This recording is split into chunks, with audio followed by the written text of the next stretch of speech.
I was 16 when they dumped me outside that shelter. No goodbye, no explanation, just a duffel bag with ripped zippers and a dead phone. My father didn't even look at me. My mother smirked as she slid back into the car. "Let's see how she survives," she said. "Dead weight. Homeless suits her." Then they drove off, laughter echoing from rolled-up windows. And I stood there, barefoot on concrete, rain slicing down my spine. I didn't cry. That's the moment I learned. People don't break you. You break, or you don't. Rewind. They weren't always monsters. Or maybe I was just too young to see their teeth. Growing up, I was the shadow in my own house. Obedient, quiet, invisible enough to avoid being a target, but visible enough to be reminded I was never really wanted. "You were an accident," my mother used to say when drunk. "We stayed together for you." That was the mistake. They moved us around a lot. New schools, new states. I didn't make friends. I didn't get to stay long enough. I thought maybe if I worked harder, got perfect grades, they'd see me, love me. But when my brother OD'd and they needed someone to blame, I became the scapegoat. And when money got tight, I became the burden. I didn't see it coming, though. Not that way, not there. I remember the moment I realized they weren't coming back. I waited in the shelter lobby until dark. Told the woman behind the desk they just went to park the car. She gave me a look like she already knew, like she'd seen this story play out too many times. When midnight hit, she came over. "They're not coming back, are they?" she asked softly. I didn't answer. I couldn't. That night I slept on a cot that smelled like bleach and despair. And I swore, this will not be the end of my story. This will be my origin. The next 5 years weren't pretty. I scrubbed dishes, cleaned bathrooms, took GED classes at night, hiding textbooks behind the front desk of a gas station. I learned how to code on a library computer, took free online classes, built apps, sold templates. By 19, I was freelancing for small businesses.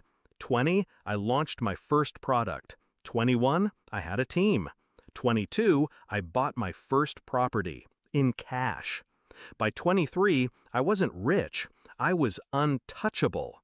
But revenge isn't about money. It's about position. And now, I had it. Step 1, I made sure they saw my name again.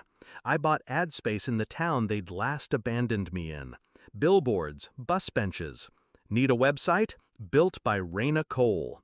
My name in bold, smiling back at them like a ghost they couldn't bury. Then I bought the company my father worked for, quietly, through 2 shell companies. He showed up one day, and HR handed him a letter.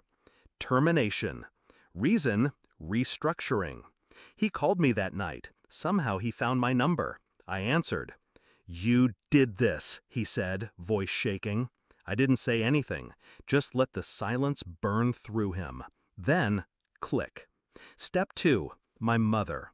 She still fancied herself a real estate coach, ran workshops, sold online courses, called herself a self-made success story. So I made a few anonymous posts, leaked screenshots from her past seminars, racist jokes, fake stats, false claims. Then I tipped off a few watchdog accounts. Her brand collapsed in 48 hours. She went live on Facebook, sobbing about cancel culture. I watched from a cafe window, stirring my coffee with one hand and smiling with the other. The final move wasn't flashy. It was surgical. I invited them both to a business event I hosted under another name. Big crowd, red carpet, wine so expensive it insulted the glass. They showed up hungry, desperate. He wore a rented suit. She dressed like the scandal had never touched her. I waited until they were cornered by cameras. Then I stepped onto the stage. Spotlight hit me like a punch. Their faces, confused, then stunned, then pale. I spoke about resilience, about how some people throw you away like garbage, then ask for a piece when you become gold. My eyes never left theirs. And to those who left me with nothing, thank you. You taught me everything. They left before dessert. Security walked them out, just like I had once walked into that shelter, alone. People ask me if I ever forgave them. I didn't need to. Forgiveness is a gift, and they never gave me a damn thing. So I gave them clarity, and the echo of their own words turned inside out. They said I was dead weight. Turns out I was the storm.